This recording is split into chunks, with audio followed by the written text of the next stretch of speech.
When succession starts at a very dry place where there is extreme shortage of water, it is known as xerarch, and with different stages of development, it is known as xerosear.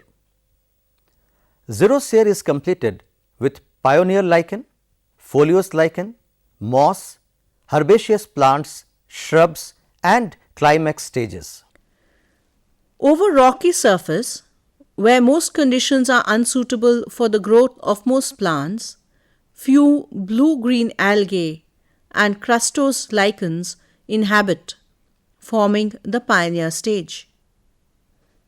Blue-green algae like Sciatonema are found to adhere to the rocky surface by their mucilaginous sheath. The algae tolerate all extreme conditions and utilize atmospheric nitrogen.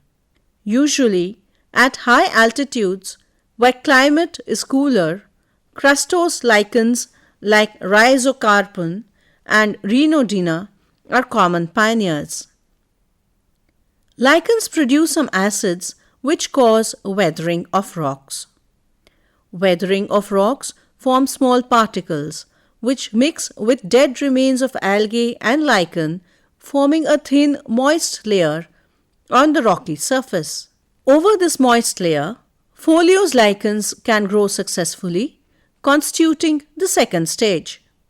As soon as a little soil is accumulated on the rocky surface, some foliose lichens like Dermatocarpon, Parmelia, and Umbilicaria grow there. Foliose lichens slowly replace the crustose lichens by making an overshadow over crustose lichen by their thalia. By death and decay of thalia of foliose lichens, weathering of rock and collection of dust particles by wind, more soil is formed over which moss stage occurs. Most xerophytic mosses like Polytrichum, Tortula and Gremia make an appearance. Sometimes foliose lichen and mosses exist together, but later on mosses completely replace the foliose lichens. Mosses also increase the amount of soil, and by their death and decay, a mat-like cover is formed over rocky surfaces.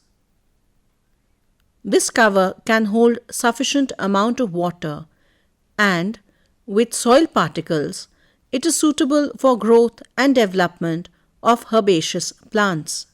In the herbaceous stage, annual, biennial and perennial herbs make their appearance. For example, Poa and Festuca. The process of rock disintegration and accumulation of humus and nutrients are greatly accelerated. Herbaceous plants, now shaded, tend to disappear, and these plants are replaced by shrub plants of the shrub stage. These shrubs may start from seeds or invade from surrounding area by rhizomes. These make the conditions unsuitable for herbs and overshadow them. The shade of shrubby plants also controls the evaporation of water from soil and wind movement. Humus and humidity increase. This favors the growth of tree seedlings that form the climax stage. First, some xeric species of tree appear, which later on give place to mesophytic tree species. These mesophytic tree species increase both in number and vigor, and ultimately a forest is formed.